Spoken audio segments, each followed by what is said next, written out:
Hey y'all, happy Baby Friday. I actually have Stacie and we can hear everything today. So we are truly live. I'm really glad about that. So I would like to welcome my special guest, Stacie Buck.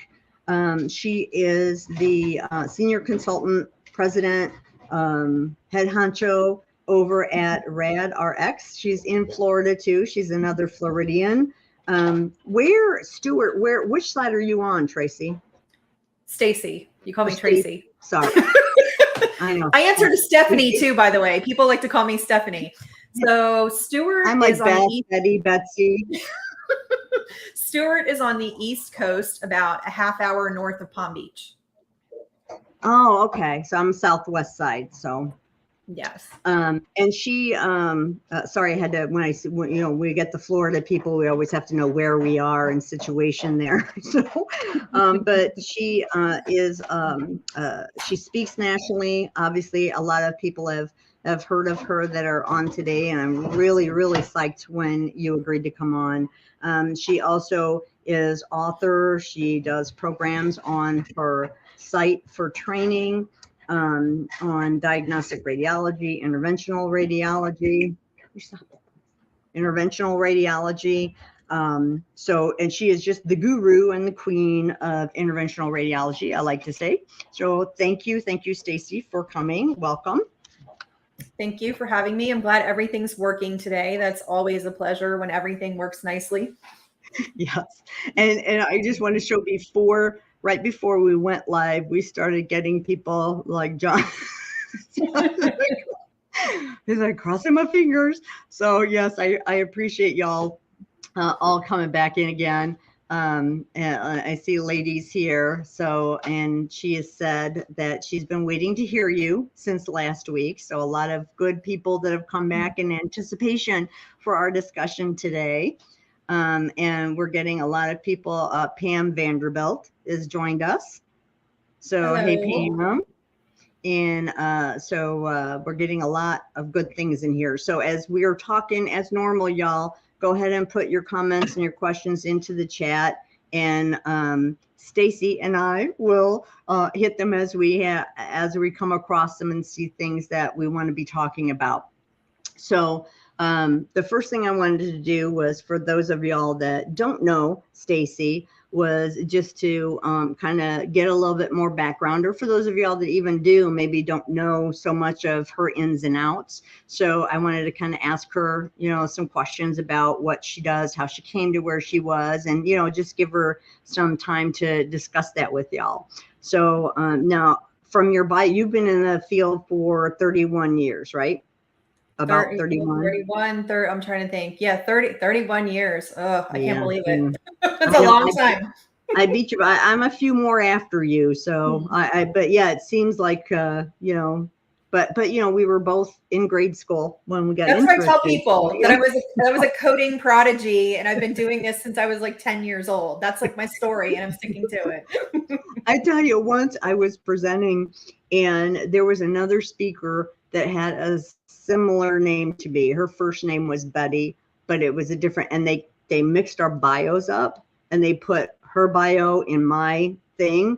And she was an older lady, like at the time I was in my 30s, and she was like in her 60s.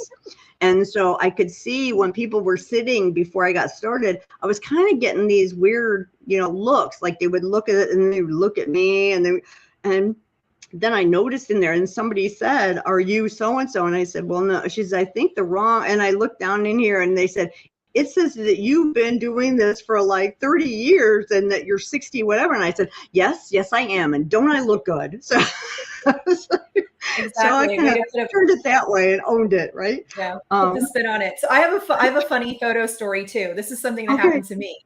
So I have authored articles in Healthcare Business Monthly, several, over the years. And one of the ones that I published a few years back, when I got the copy of the magazine, I opened it up to my article, and they had somebody else's photo at the bottom of my article with my name. And so I had to let them know. So it turns out there's a Stacie Buck, B-U-N-K, that they also had a photo for Healthcare Business Monthly. And I'm like, well, I'm like, at least she's attractive. Like when I saw the photo, like, I'm like, it's okay. They're like, oh, we'll fix it in the online version. We're sorry, but the print one's kind of already sailed. I'm like, it's okay. I'm like, thank goodness she's attractive. Oh my goodness. Well, and not a man, right? That would. Yeah. So, yeah. So, in the field, since you've been, what kind of turned you on to interventional radiology? So it was, well, first of all, I mean, I won't go through my whole story, but I never intended to get into this field. It was one of those things I never knew existed. I didn't know anything about health. I started, in health information management, and that's what I have my degree in, and then got into coding, but didn't know that it existed, any of these things. And my first semester in college, I ended up working at a surgery center in a medical records department, and that kind of started the journey. With interventional radiology, the first experience I ever had or exposure I had to radiology was back in 2000 when I worked for a company called US Diagnostic. And they owned, at that time, they were one of the largest providers as far as IDTFs were concerned, the independent testing facilities. And I started with them as their first and only internal auditor. And then I went on to become their corporate compliance officer before eventually, leaving there. And I was exposed to interventional radiology a little bit there. They were doing some simple procedures. And then there was one location where they had some doctors doing some more complex stuff. And I tried like heck to like learn it. And I just could never learn it. And I could never grasp it. And it would frustrate me because I'm very good at reading about something and teaching myself. If you give me a good reference, I've always been good with that. And I require very little instruction. And no matter what reference I looked at, no matter what book I looked at, no matter what seminars I went to, it just never clicked. And I gave up so many times on learning it. So when I worked there, we just paid, people may remember if you were involved in RBMA at all, Walt Blackham. Walt Blackham was our consultant. And then we would kick out the IR cases to him, if we needed those reviewed, because I'm like, I just don't have the capacity. It wasn't clicking and it frustrated me. Then after I left there, and in 2005, when I was a partner in a billing and consulting company, then we saw that there was so much need for interventional radiology consulting. So I'm like, okay, I have to find a way to do this again. And it just so happened that there was a free seminar down in Fort Lauderdale that a vendor was putting on. It was one of the, I don't know if it was like an equipment vendor or something like that. And you know how they like to do the freebies to get people that. And I'm like, you know what? I'm going to go to this free seminar and I'm going to give it one last try because we have to hire people and outsource this stuff whenever it comes to us. And I want to learn how to do it. And when I went to that seminar, it was Gary Burns, who used to work for Medical Asset Management at the time. Yeah. He was the best instructor, and it finally clicked that day with Gary Burns. So then I went to the week-long class in Atlanta there, that Medical Asset Management. They used to do those on a quarterly basis, like many years ago. And for those of you who don't know, who are newer, before AAPC offered the CIRCC, it was Medical Asset Management who did the credentialing for IR, and that was the CIC. So I was a CIC through them. You would go sit in that week-long class. You would cram. So I'm like green. I have like no experience. I'm learning IR in 4 days, and you have to take the exam on the last day. And you got to catch a plane to go home on the last day. So you have like all this stress. You're tired and you're stressed because you got to get out of the room and go. And we had a class of 30. They would run 30 in those classes. Only 8 people passed that exam when we took it. But then when I retook it, I passed it. It was okay. I was okay enough. I didn't pass with a really high score, but I passed. And then I spent the next year with another experienced coder just auditing my work until I got comfortable with IR coding. And then I started teaching IR coding. It was like a year later, the Connecticut Hospital Association hired me to go to a 3-day seminar and teach, their members interventional radiology coding. So it was just that daily grind of doing it every day and getting that feedback from someone. I always tell people, if you want to learn IR in like a few weeks or a few months, it absolutely will not happen. I mean, even after a year, there were still some struggles that I had. And then thankfully, I always had other people around me and we could pay people, to help us out and do audits. And then over time, it's repetition really with interventional radiology coding. So I'm glad I finally took the leap and I did it because that has really become the main way that I make my living. I still do consulting for diagnostic radiology, but once I learned that, and then when I started doing consulting on my own, the vast majority of the work out there was interventional radiology. So that's where I spend all of my time. I really don't do a lot for clients in the diagnostic radiology space anymore. And I like it because it's very lucrative. It's a very high paid specialty as a coder, and it's even more highly paid as a consultant. Now, I don't make Dr. Z money, okay, but I do pretty well. Yeah, and I took the medical asset management course too, and I passed that, and it was a very hard, long week. I remember that. And that exam was hard back then. It's way harder. I thought their exam was harder than the CIRCC exam ended up being, I think. Yeah. It was very hard. I remember coming out of there just, mind numbed and just thinking there was absolutely no way on God's green earth I passed that thing. That was like one of the hardest exams I've ever taken. So, yeah, definitely. So, from there, then you were working at the billing company. So then when did you found RadRx, your company now? Yeah, so I had always been doing a little bit of consulting on my own, like over the years, and doing side projects and whatnot. But I officially went full time with my business in October of 2008. So it's amazing how much it's changed and how much it has grown since then. I mean, if you would have told me back then what I would end up doing and how in some ways, it didn't meet my expectations. In other ways, it has exceeded my expectations, if that kind of makes sense, because you never really know. I mean, I always had these dreams of building like a multi-million-dollar company that I could turn around and sell. And that just didn't happen. And that's for just a lot of reasons, in my personal life, not wanting to build something that big and manage it and develop it and grow it. I really wanted to simplify my life and then find where I could, basically work the least amount of time and make the most money. That's like my goal. I'm like, how can I make more money and work less? Like, that's really how I approach things. And so I'm pretty happy with that. I don't have the multi-million-dollar company, but I have a really good life. And, Betty and I were just talking before the program, the freedom that you have about being, with being an independent consultant, how you can set your own schedule, set your own hours, you choose your own projects. I can't even imagine going and working for somebody else for 40. I couldn't do it. I don't like working 40 hours a week for myself. I try to keep it to like 30, like my threshold, like 30 a week. Although lately I've been working a lot more with one particular client, but that's kind of like where I feel I'm good and I can manage my stress level and be more relaxed and not run around all the time like a crazy person. Because I used to work 60 hours a week for myself, and that's just not sustainable, like at all. Yeah. I just wanted to, again, put up Kate had made a comment when you were talking about your teachers that, sometimes it just takes a great teacher. That's very true. Because material is the material. It is what it is. And that's one of the things, Stacie, I do hear about you, just to let you know, is how you teach and how people, after taking the courses that you have on interventional, that it's very user friendly. They can follow it, they can grasp it, they can intake it all, and so you are somebody that you had a great teacher and you seem to be able to pass that along, which is a great thing, because there's some people that can know things back and forth, but you just can't pay attention, or they don't speak well. It reminds me, I always give an example. Now, you've been to the CPT symposium, right, Stacie?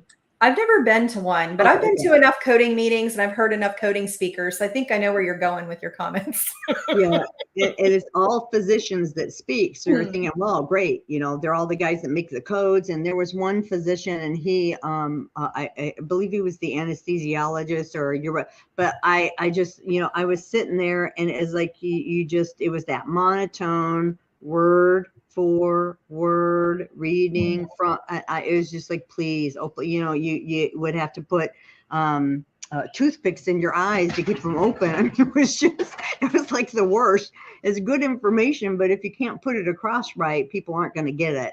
So, that's something that I think that you should be, very proud of. I know when I talk and people say, I spoke last night to an Alabama chapter on E&M, and a couple of the people made comments that, I made things clear to them that they just couldn't understand them and how many times they hear it. That really makes me feel good, you know, and I'm sure, you know, that's one of the things why we do kind of the stuff that we do, why it kind of gets us excited, because it's really good and makes us feel good when people get these kind of things. And with interventional stuff, that's things that some people just get really scared of, and they don't want to touch it. They don't, you know, and it's a lot better than it used to be when we had you'd do an interventional case and you'd have like 14 codes, and, you know, 8 of them would have modifier 59, and, you know, people would be freaking out. Nobody wanted to touch it. It was just scary, you know, but I miss old school coding. I miss component coding. Like I miss that, like with the changes that they've made. I'm like, it's not as fun and I don't enjoy it as much, but you know, the biggest compliment people can give me, and I hear this a lot, is they're like, I finally had that light bulb moment. I had that aha moment. I get it. I've like connected the dots. Like, thank you so much. And that was me years ago. And so when I decided to do, so how the education came about, because I'm most well known for my online course for interventional radiology. A lot of people come to that, you know, whether they want to get the CERC or not. Some people just want to learn IR. It was back in 2015, I believe it was, one of my clients, one of the people who worked there, she said, do you have anything to help me pass, you know, the CERC exam? Can you help me out? And I said, no, not really. And she's like, well, will you tutor me one-on-one? And if so, what would you charge? And I'm like, oh, let me think about it. And then I got back to her and I'm like, okay, let's try to do an 8-week boot camp and see what we can accomplish. So we would meet in the evenings. I think we did maybe like 2, 3, maybe it was 3-hour sessions, you know, for the 8 weeks. And then she took the exam and she passed it, and she did very well on the exam. And I was like, you know what? I think I'm on to something here. So I started running 8-week boot camps in the evening, would limit them to 10 people, and then they would fill up. There's only 10 slots and they would fill. And so it's like, how do you expand this to other people? And then the other issue is not everybody can do it in the evening. People want longer than 8 weeks, because even breaking it up into weekly 3-hour sessions for 8 weeks, it's a lot to cram into a short amount of time. So that's where it evolved into the fully on-demand online course, where it's the closest thing that you can get to being in the actual classroom with me. I teach it the same way online. I think the challenge with interventional radiology, when I hear people talking about it, is they're talking at you from slides. They're not showing you. They're not walking you through the steps of the procedure. They're not illustrating it for you. So you get lost in all of the details. So that's what I do in the course. And then the reference manual that I wrote, that came later. I think that came maybe like a year after I started doing like the boot camps. I'm like, okay, now we need to move to the book, and we need to give people a reference, because the references on the market were not filling the need for those really beginning coders. Like I found the revenue cycle coding strategies book the most helpful when I started out, because it was the most basic, but it's still, I didn't feel was detailed enough. So I have my 800-page monstrosity that I created. And so I wrote the manual I wish I would have had years ago. So if I would have had my book and my course, I would have been able to learn interventional radiology in probably 4 to 5 months with like no problem if I would have had that. So that was my goal, you know, in mind. How do I create the product I wish I had? What would have helped me? And there are a lot of people who try other things. They've never heard of me. I'm kind of like the small fish in the big pond. And eventually they find me and they're like, I wish I would have found you sooner. I spent all this time and money with other resources and I wasn't able to pass the exam, or I didn't have enough confidence to even try taking the exam. So it's been really great. And I mean, I love doing that. I mean, that's probably my most favorite thing to do is teach. So I still do live stuff, but the on-demand thing, that makes up a pretty good chunk of my business. I wish I would have thought of it sooner, because I had some lean years where I struggled as a consultant. And I'm like, if I'd have done this earlier, I wouldn't have had those lean years, because that's kind of like they're built in, like you can count on a minimum amount from that where you don't need to stress. So for a while, that was actually where most of my income was coming from, the majority. And now it's kind of flipped, and it's, you know, a portion of it. It's not the majority, but that's my choice, because I chose to take on more consulting. I had been limiting my consulting. So yeah, that's, I mean, anybody who wants to get into education with technology these days, I mean, go for it. There is money to be made in the space. It's super easy to get started up, super cheap to get started up. And the return on the cost is minimal. I mean, for my business, my costs are fixed. They don't really change from year to year, maybe a few $1,000s here and there. But then you sell more, you do more, profits keep going up. So it's kind of a nice little niche to be in. And I want to add more products and do more things, but my one client's keeping me so busy. I haven't had time to develop anything new. So hopefully I'll be able to do that in the next, year or two, work on some new things that I've had in mind. Good. And I just wanted John, I just thought I had to share this. He said, IR is messy mainly because I cry messy tears when I read the op notes. Oh, yes. I remember get plenty of those. Yeah, I always say interventional radiology actually is not that hard if you have good documentation.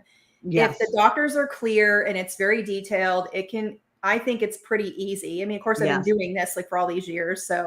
But when I get reports and the documentation is unclear or a nightmare, I struggle with that. I can't even imagine a newer coder trying to decipher some of these reports and come up with the codes based on some of the documentation that I see. I mean, it's awful.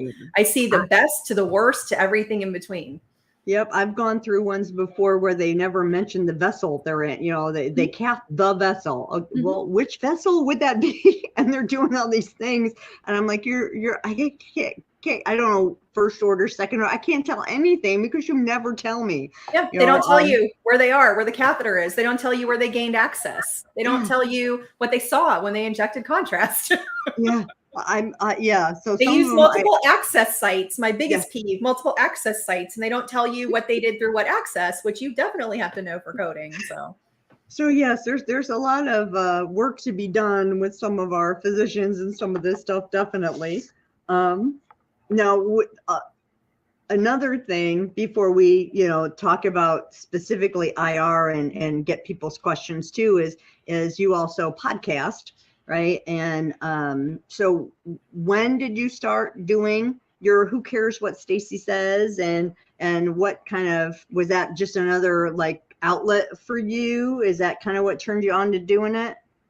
So I had been a guest on different podcasts, and I'd been on Brian Quee's podcast twice, and he would always tell me, Stacie, you should have your own podcast.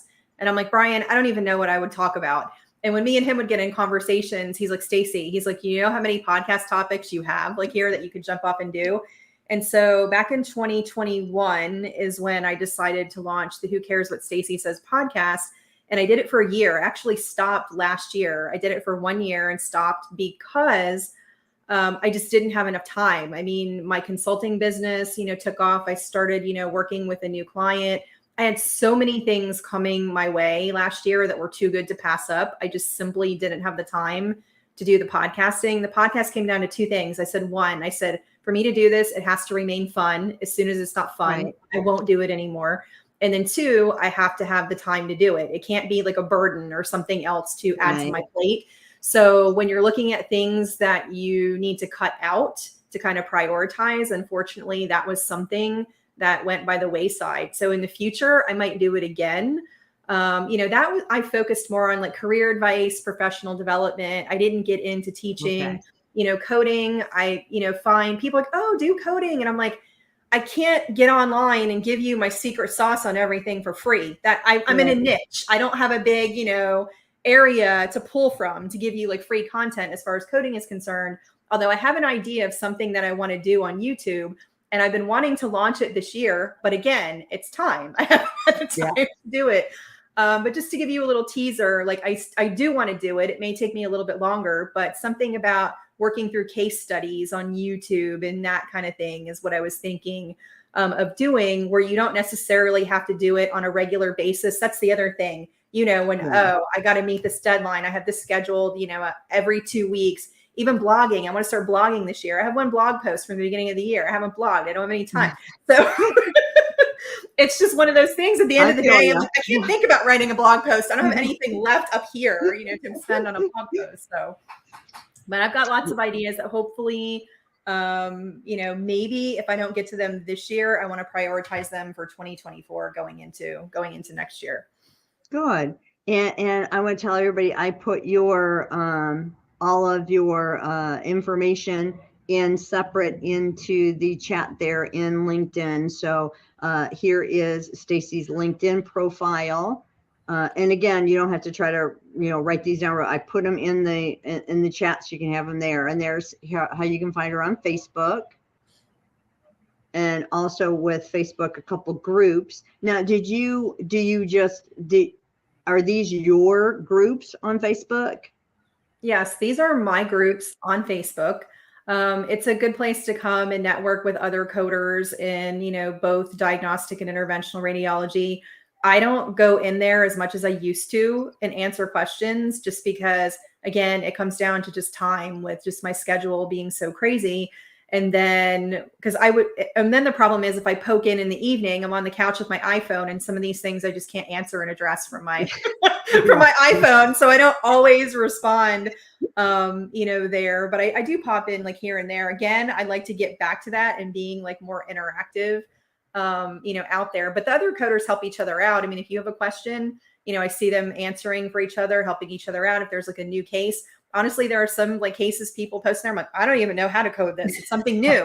Like with IR, where IR is so challenging is that the code set does not keep up with the technology and the advancement of these procedures that are being done, all these new percutaneous procedures. So you get these new things like to look at these new reports and you're like, I don't even know where to begin with this. And you're trying to make your best assessment because you don't have any guidance, but you either don't have codes or you kind of have some codes that you think, but you don't know how to use all the codes together in a particular scenario. And without our official coding advice, then we're making our best educated guess. Right. You do it with your specialties as well. It's the same thing of putting all of those pieces together. So that's something I wish they would come up with CPT codes for stuff quicker.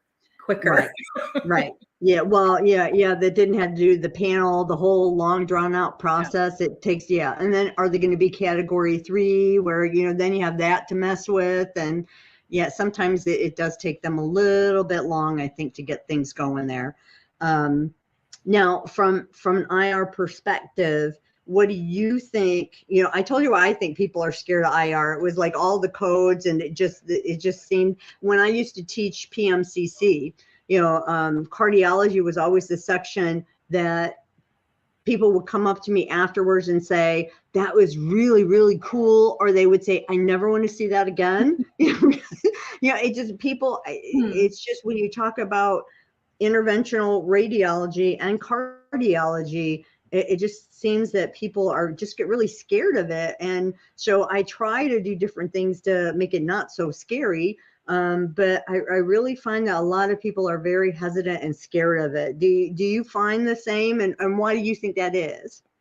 Definitely. I find that whenever I, see newer coders who are just learning coding in general, they're learning all the specialties, they're learning all the chapters of CPT, all of them, when they hit that cardiology chapter and they're looking at those interventional radiology procedures, they're all like in a panic and trying to absorb those. And I completely understand that. I mean, I had that block as someone who was an experienced professional trying to learn that. I couldn't. And I can't even imagine being that brand new coder and then trying to comprehend that. And, there's just this level of complexity associated with interventional radiology and cardiology that's not there, I think, with the other procedures. I mean, I can't explain. I feel ortho is pretty complex. I mean, I've never done ortho, but from what I see, I'd say that's up there too. It's just interventional radiology with the component coding, obviously, assigning so many codes. But, people say, oh, well, isn't it easier now with all the changes they've made with the codes? And I say, not really, because you still have different rules depending upon the different area of the body that you're in. This is bundled here. This isn't bundled here. All of these different things. There's no consistent set of rules across a procedure type or an area of the body. It's kind of all over the place. So it's knowing that. And then it's also understanding the nuances and being able to look at the documentation and then make judgment calls. Like one thing that always is a point of contention, whether or not to code diagnostic angiography with a therapeutic intervention.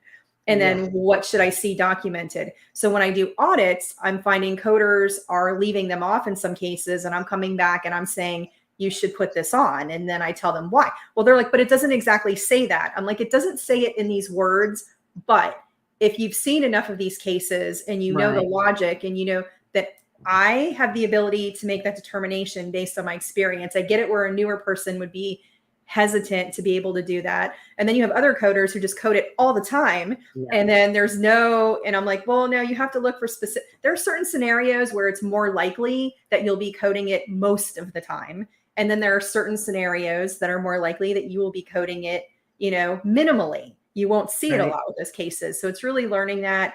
And let's face it, the doctors don't say things exactly the way we would want them to say things. So we have to play detective and put together all of the pieces that they're giving us, maybe just saying it in a different way than what we would like to see in the report. And that's probably the thing I noticed with newer coders, is that they're really looking for exact verbiage on things. Yeah. And they're not quite understanding. I'm like, the odds of you getting the exact verbiage you're looking for, you're probably not going to get it from most of your physicians. They just do whatever's comfortable for them. They have their own documentation practices. And I mean, there are some, instances you can work with them on documentation improvement. I have some doctors that are very receptive to it. They want to know what to do. Where I always get a little scared, though, when talking to physicians, is they're like, tell me what to put in the report so I can get paid. And I'm like, that's not the objective here. We're talking about medical necessity. Is the service, is this extra service that you could build for, is it medically necessary? If so, we need to document that, and then you can code it and you'll get paid for it. You cannot just put this language in the report to be able to code it and get the additional reimbursement for it. And some doctors, if I give them examples, I've shied away from that now. Like, can you give me, because you know what they'll do? Doctors want to plug it in a template. And I'm like, So I didn't tell you to do that. I'm giving you an example of what it could look like. I didn't tell you to put it in your template. Yeah, I've come across that kind of stuff too. But it's hard when you work with them too, as you said, with the stuff that changes. And, you get physicians that have been educated all over the country too. So what they do, in certain facilities and how they call things and name things is all going to be different. So I tell people from the coding perspective, when they're talking about things, I'm like, if you need black and white, you need the rule. There are certain pieces in coding that you are not going to be happy with. E&M is one of them. You can always be, but what if, and every time your answer is going to change. It's great. There's a lot of gray areas, and there's some other places where it is what it is. It says it, it doesn't say it. You get it, you don't get it, and I find IR is another one where it's half and half. They're very specific. As long as the documentation matches, you can get it. But there's also still, like the diagnostic you were talking, there's also still those weird areas where it just flows back and forth.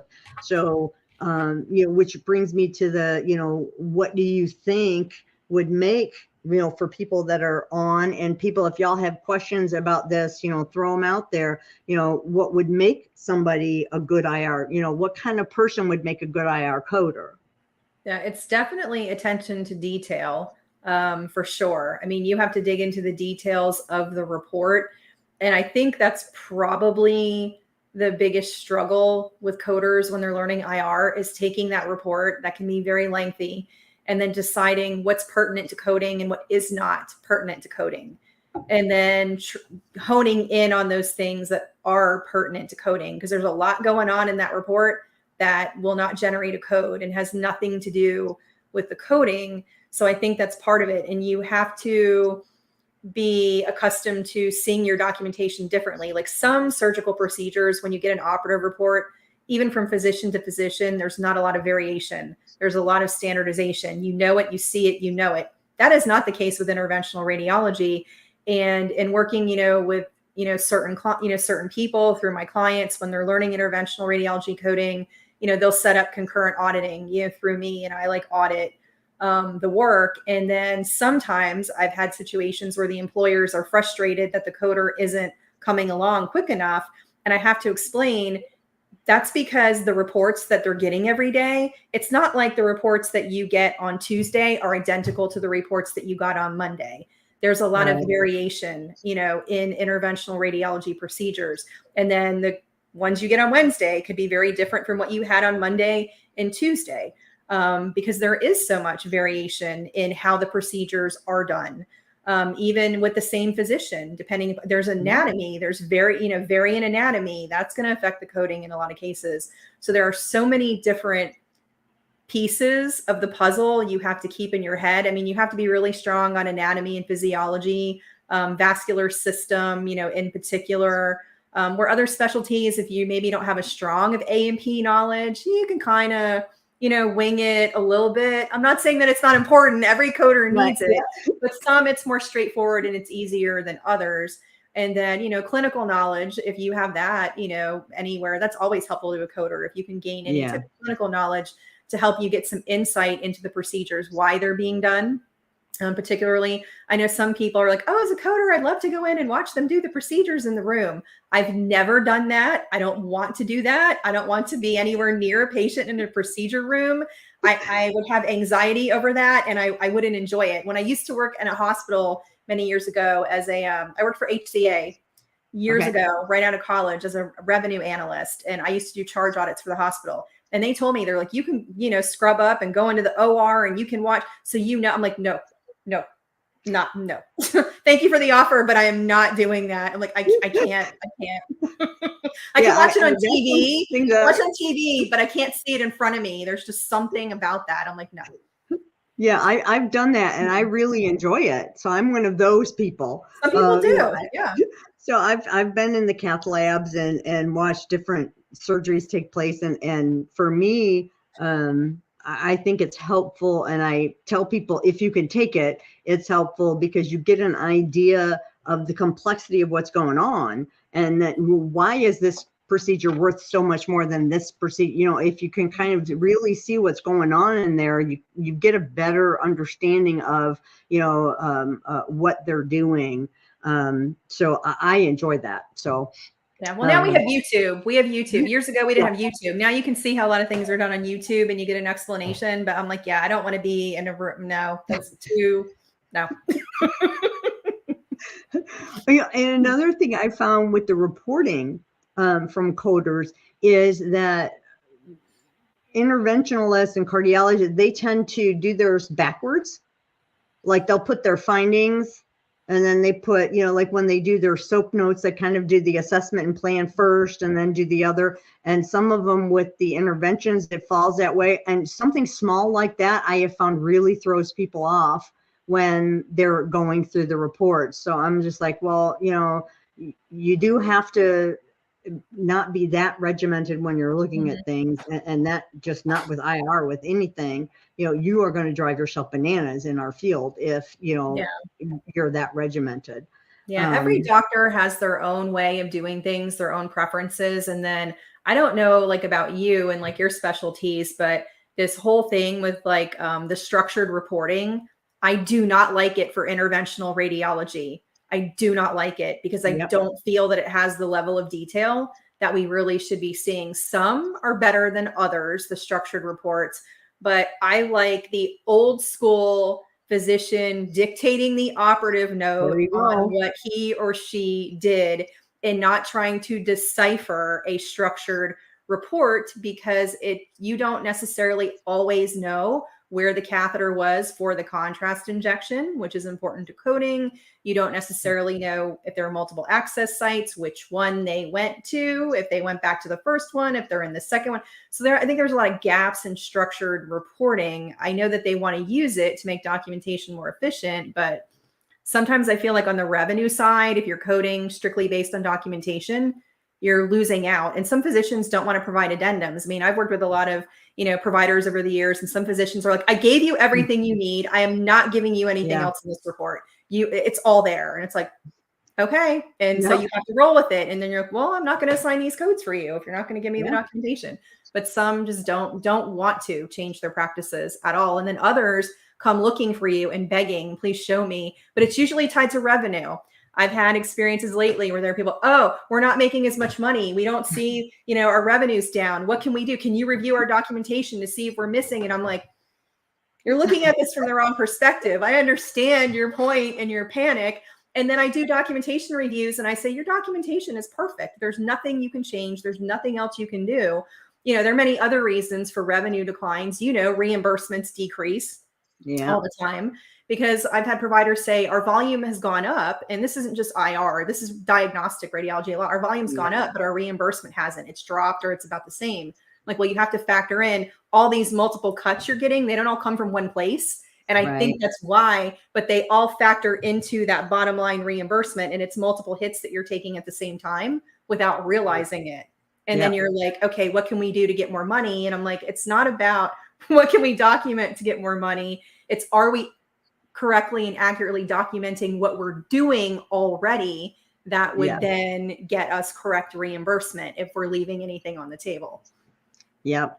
And I find that when I look at records, that there's a lot of that, you know, where especially when the physicians and APPs are doing their own coding, you know, where they just don't realize some of the revenue opportunities that are there, which in IR, I have had some doctors that have done their own coding, you know, and I have others that absolutely don't want to touch it. You know, they're just like, no, I don't want to do that. Yeah. You know, so this is one of the specialties where for the most part, the physicians don't want to touch it. In my opinion, I find, do you find that to be true too? Well, you have physicians who want to fancy themselves coders and think that they know it. They consider their coding checking off the codes, okay, and handing a sheet to somebody and I'm like, no. I'm like, there are coding rules in place. I know you did all of these steps of the procedure and you've ticked off 12 codes. However, it should only be 4 or 5 when we apply the coding rules. So that's the problem with the physicians, that they're looking at each component that they did, and most of them don't have any knowledge of the coding rules and how all of that works together and the bundling of different procedures, you know, and how that works together. They're just like, well, this is all the work that I did. And I've also noticed when you have providers in interventional radiology that are using these EHRs where it does auto coding for them on IR, it's doing auto coding sometimes based on each individual step of the procedure. So it's coding for all the cath placements. It's coding for all the, and I'm like, oh, and they're putting modifier 59 on all these. And I'm like, I'm like, okay, no, you should have had 1 cath code on this case, not 3. You should have had 1 imaging code, not 4. You know, so that is very scary sometimes, where you have these EHR products and they sell them to do the coding, but they're not coding accurately. Are they helpful? You know, there's one client I have, their system, I can look at the codes. I do some of the coding for them. I will look at what was generated by the EHR based on the physician input, but it is rare that my codes match those codes. Sometimes they do, sometimes they don't, because it's not taking into consideration all the nuances. Like, what exactly needs to be documented for a full abdominal aortogram, 75625. EHR has coded it. Stacie says, no, you only mentioned the distal abdominal aorta. Not enough. Can't do it. So it's things like that it doesn't take into account, unfortunately. Yeah, I think those are some of the downfalls when you turn it over from you know, a person, you know, an experienced person, to a system that is just kind of scanning for certain verbiage and looking, you know, that it does, it will tend to over code, in my opinion, with the exactly. That's exactly what has happened in these instances I've seen, is that you have a whole list of codes and several of the codes on there should not be assigned, but they're coded and billed because they put the 59 modifier on it, or an XS or an XU, and it goes out the door. Yeah. And that's the thing also with interventional stuff, is that modifier 59. It's used a lot. Really, and it's used rightfully a lot. Legitimately. Also used, you know, wrongly a lot. And that's kind of a danger area. And I think that for new coders is one of the things that gives them kind of palpitations, is when they see that and they're like, well, and then somebody tells them, oh yeah, you can do it, put a 59 on it. Well, and they know in IR you do that a lot. So then they're like, well, and then they talk to somebody else and they're like, no, you shouldn't do that there. And so I think that for newer coders is confusing when they're looking at IR stuff, because they don't know who, you know, whose interpretation, you know, they should be listening to. So that's why it's one of the lady put up here, just to bypass the edit. Exactly. Yeah. So that's the thing that, you know, you have to watch for, is to make sure that you have suppurative documentation, that it was necessary, that it was, right for you to be bypassing that edit and getting, your separate payment for that stuff. So that's kind of, I think, something that gives coders kind of hesitancy going into that side of it. Yeah, I'm actually surprised that interventional radiology procedures don't get more scrutiny from payers than they do. I am shocked by that. I'm starting to see more. See more, but doing this as long as I have, I'm like, if I worked on the payer side, And this is the issue though with payers. So I do have our payers, UHC has been looking at a lot more interventional radiology. So I'll let the audience know that. They're also nitpicking the IVUS, the intravascular ultrasound. That's something they're looking at. But they're looking at these procedures. And what frustrates me is when a payer comes back and they say that something wasn't documented or the documentation doesn't support what was billed. And it's something that I coded when the client's kicking it back to me. And I'm like, well, okay, can I make a mistake? Yes. But when I look at them, I'm like, everything's clearly documented here.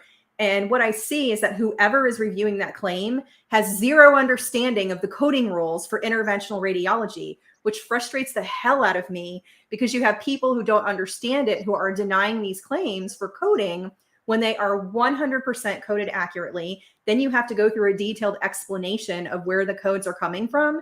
And sometimes they still don't understand. The other thing that has driven me crazy, and this comes, I don't know if this was UHC or it was another payer, but something that I saw where the patient has the procedure, angioplasty, atherectomy, whatever the case may be, and they have the percentage of stenosis, whatever. The doctor goes in there, does the procedure, does all the steps associated with the procedure, but for some reason at the end of the procedure, it's deemed unsuccessful. They didn't get the desired result, but they deployed the balloon, they did everything, and the payer is saying, not paying you because it wasn't successful.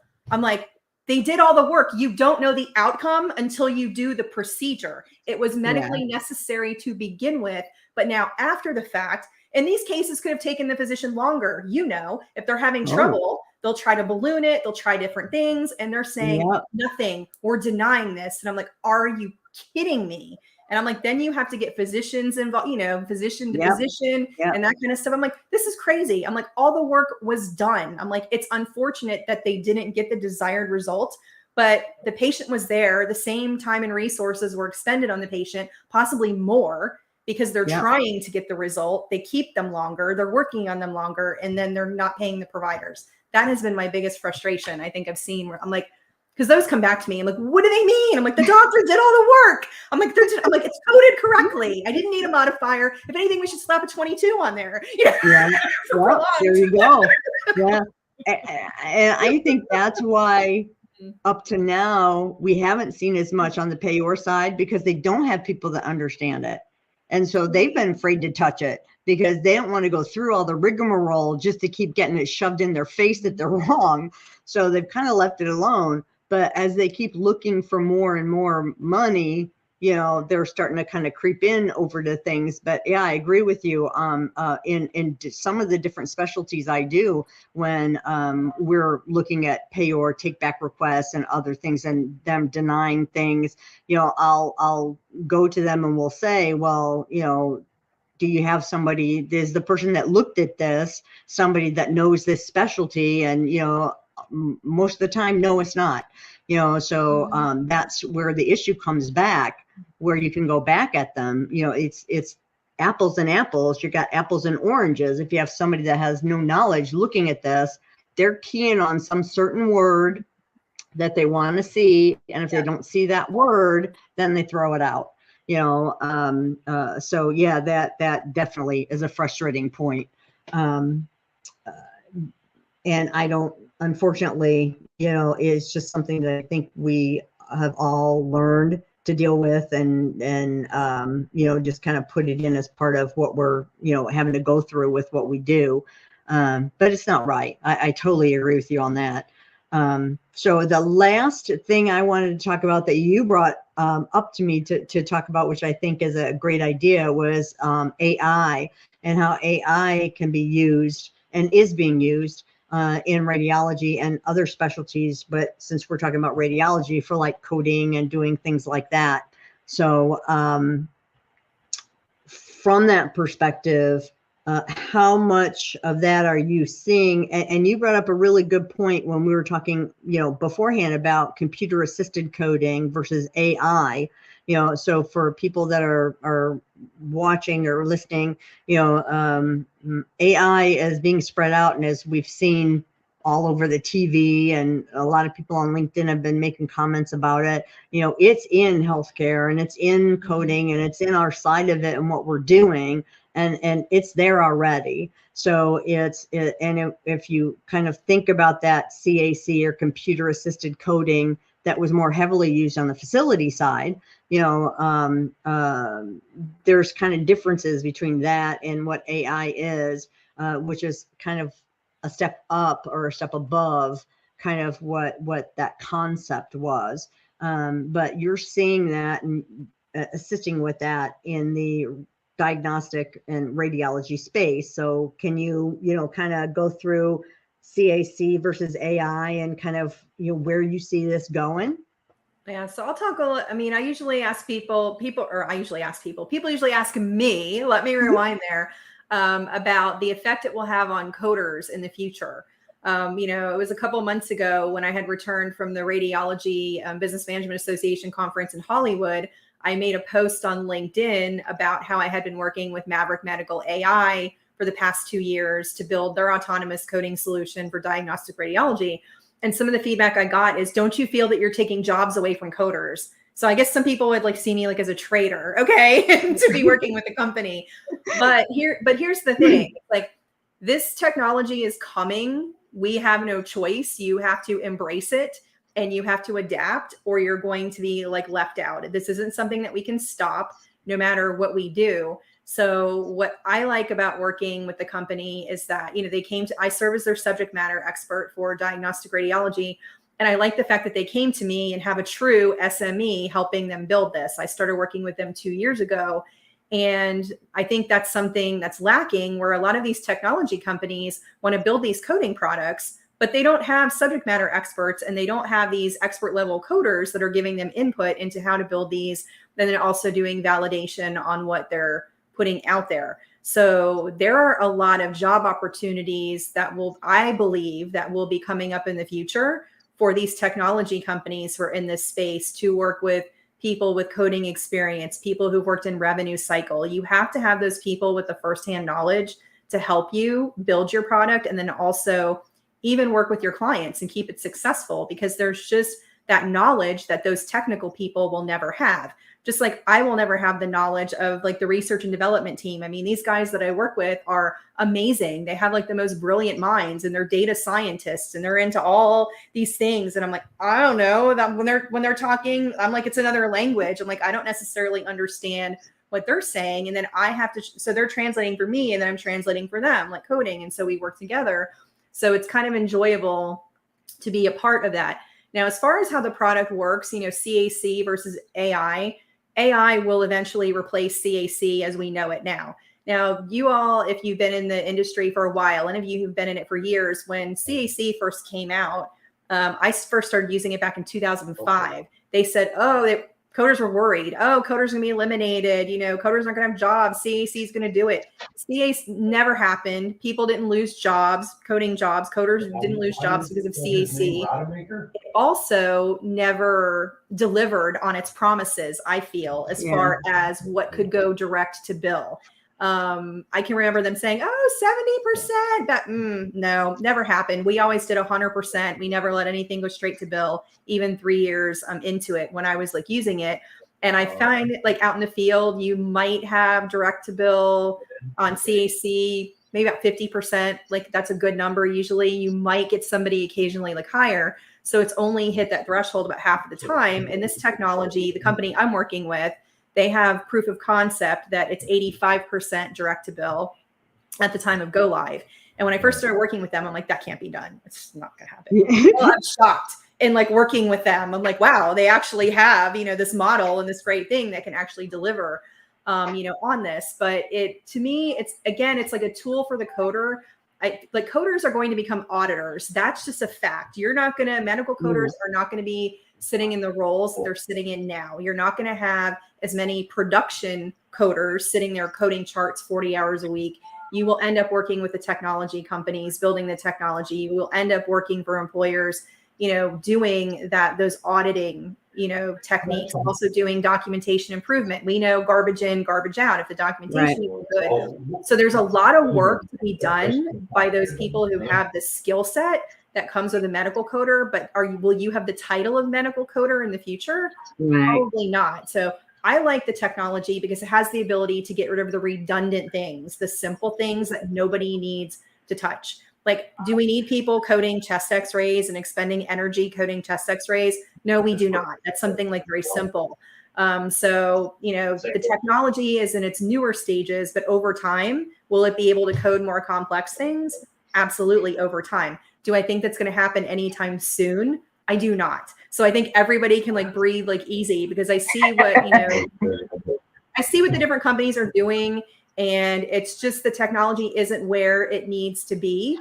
I would say, this is me guessing, AI could be way more advanced than CAC as far as how quickly it's going to be implemented, but I feel like it's probably a 5-year threshold before you saw anything super, super significant.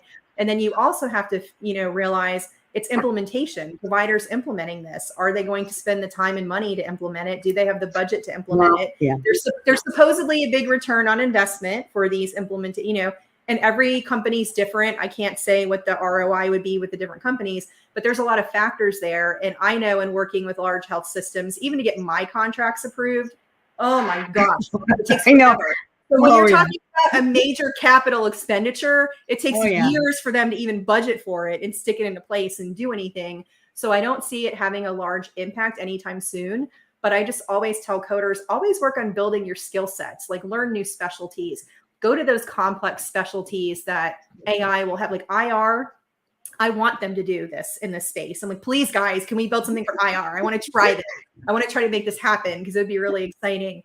But go to those other specialties that wouldn't lend themselves as easily to automation. That's something you can do.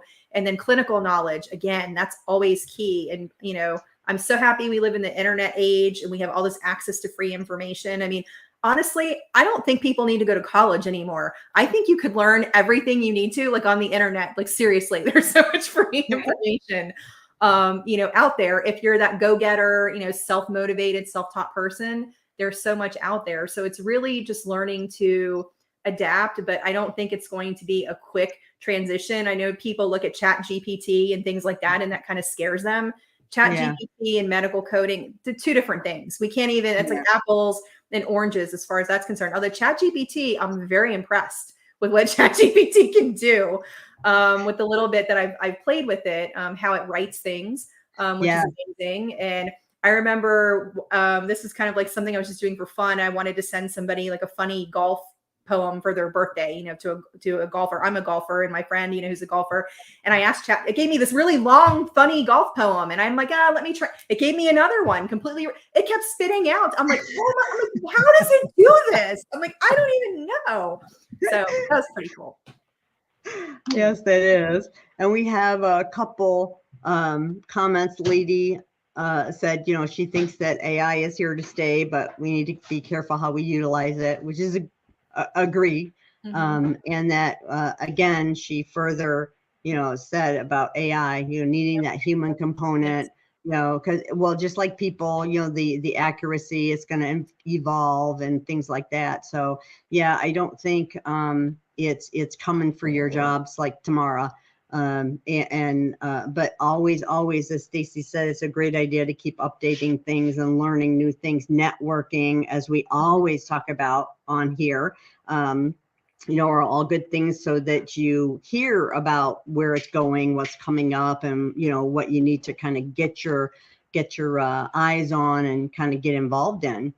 Because if you get involved at something like that, that's starting to come in, and get in on kind of the ground floor of whatever this new thing is, it could take you, to places that you wouldn't imagine, and getting assisting out, our field and what we do. So, I think it's neat. And Chat GPT, though, I was playing with it. And the one thing I noticed, it doesn't do so well with coding certain things. I asked it about coding something, and it either didn't understand it or couldn't, so it lied and went on this long diatribe. It'll try to give you something.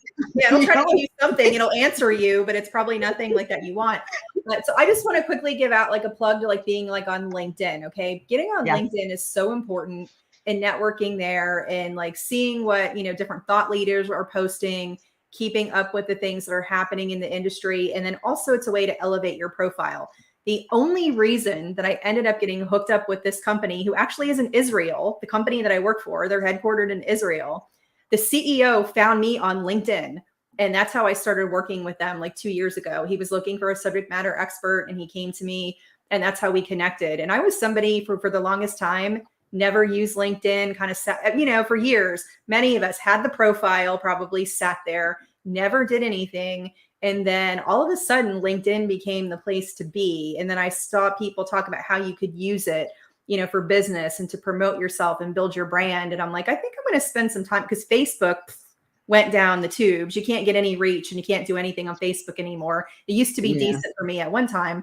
And so I came over to LinkedIn, and that has, I believe, being on LinkedIn is why my business has increased so much the past 2 years. It's really gone up like a lot. Like it was incrementally going up, but like off the charts the past 2 years. And that was the only difference in promotion. I don't advertise. I don't do any marketing. It's like word of mouth in that. And so one thing I'm going to ask for anybody who follows me on LinkedIn, I need your help, because LinkedIn has changed their algorithm. I don't know if anybody has noticed this recently, but on how they promote certain posts and what gets reach and what doesn't. I was reading an article about it the other day. My stuff has not been getting reach for a while like it did. And I'm like, something changed because my posts haven't changed. So they changed the algorithm. So if you follow me and you see my content on LinkedIn, I would like to ask you to do me a favor. Do this for Betty too, and any other coding influencers you follow on LinkedIn.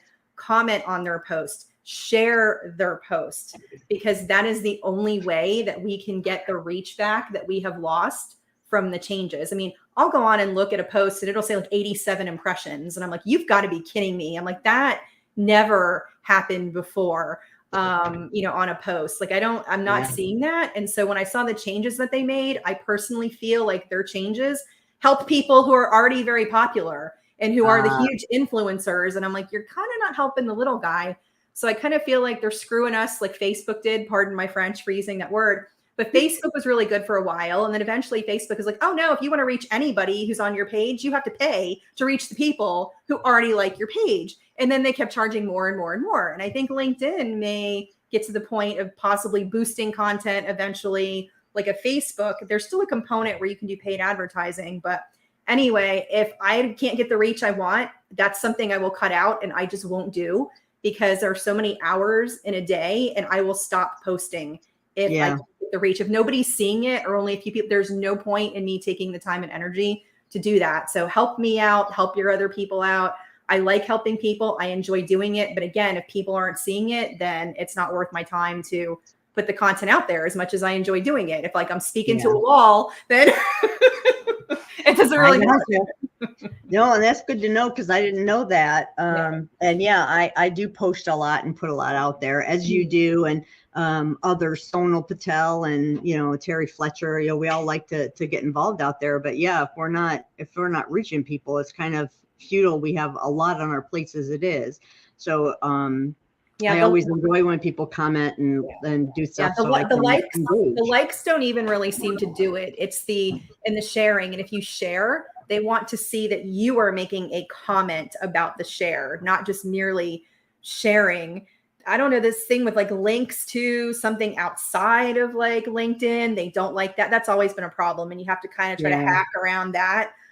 Because they don't like to promote links. And I'm like, if you try to sell something on LinkedIn now, forget it. Nobody's going to see it. I've learned that over the past like couple of months, where I'm like, this is something that's been in demand by people. I post it and then like nobody's purchasing it. I'm like, and I go look at the impressions. I'm like, nobody's seeing it. I'm like, this is why. And then email has its own set of issues with them getting blocked. We won't even get into that. Yeah. They get filtered out and nobody ever sees them. So yeah. Oh, all right. Yeah, that could be a whole nother broadcast. So, but we are a little bit over our hour. So thank you very much, Stacie, for coming on. Can I mention one more thing? Can I mention one more thing? Yes. Okay. So if anybody is interested in taking the Interventional Radiology course, until Friday, there's a special offer. This has never been offered before. I do not plan to offer it again. So we are allowing a 6-month option to register for the course instead of doing the full 12 months. So you can sign up for 6 months at $1,199 instead of signing up for 12 months at $1,999. So if you want to take advantage of that offer, you can get in touch with me via LinkedIn, and then I can get you additional information. But I did that to help people. Some budgets are tight and they wanted something a little bit more affordable. So that was kind of a way to like bridge that gap. And I've had people do it. They're like, I want to sit for the CERC before the end of the year because they want to do it on paper. So they're getting in on that 6-month option now so they can take it and get that done before the end of the year. So I just wanted to mention that because that ends on Friday. Friday will be the last day. Thank you. So you want people to message you on LinkedIn, not go to your site? They can go to my website and contact me that way, or they can DM me on LinkedIn, whichever is easiest. Okay, cool. Well, yes, definitely. And any last piece, best advice, anything like that for people that are interested or are RIR coders? Well, for people who are interested in it, I mean, I would say definitely pursue it and don't give up on it. Like I said, it's one of those things that you have to spend time at it.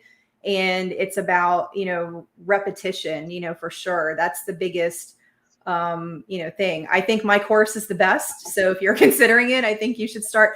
I think, a lot of people recommend Dr. Z. And so I think Dr. Z, that his information is great. And if I need like education on something or a reference, that's usually like what I go to. But as a newer coder, I couldn't understand anything he was saying or understand anything in his books. So it's a matter of like where you're at. So I tell people, if you're a more intermediate coder, I may not be for you. Like I try to get everybody the best match for where they're at. Yes, I want your business, but I don't want you taking something and spending money with me that isn't going to fit your needs. So I kind of just try to play it pretty straight as far as what I think is best. And some people come to me and want to learn IR and they tell me their background and they ask my opinion. And I'm like, probably not for you. These are the reasons why. These are steps you should take first. So I give a very honest assessment about it. Not everybody does, but I will. I don't want to take somebody into the course and then set them up for failure. It doesn't make me, it doesn't help them, and it doesn't make me look good. It's of no help to like anybody. And I don't want somebody spending that kind of money and then having like a bad outcome. Does that mean that everybody who takes the course passes the exam? No, I can't guarantee that, but I got a, pretty good track record of most people passing. So Yep, good. And in here I put up Ruby. Hey, Ruby, glad you joined us today. Ruby said you were excellent source and you make it learnable. So there we've got a good little endorsement there for you. So the Queen of IR. So whenever I see the Queen of IR, I think I have to get myself a tiara or something when I make appearances because people call me the Queen of IR. Yep, and there it is right there. Stacie Buck, you are the Queen of IR. So yes. So thanks everybody for hanging out with us today. And thank you, Stacie. I'm really glad that you could come back on this week after the little mishap last week. So anytime you want to come back, I would love to have you. Anything you want to talk about, just let me know. I would always grateful and happy to put you on the schedule for us. So thanks everybody for watching. And I'll be back to our regular, so I'll have a session next Thursday that will show up at its regular time at 2:00 Eastern for our healthcare happenings. So until then, y'all have a good rest of your week and enjoy the weekend. Weather should be starting to get nice everywhere, so that's good. So we'll see y'all soon and take care. Thank you. Bye.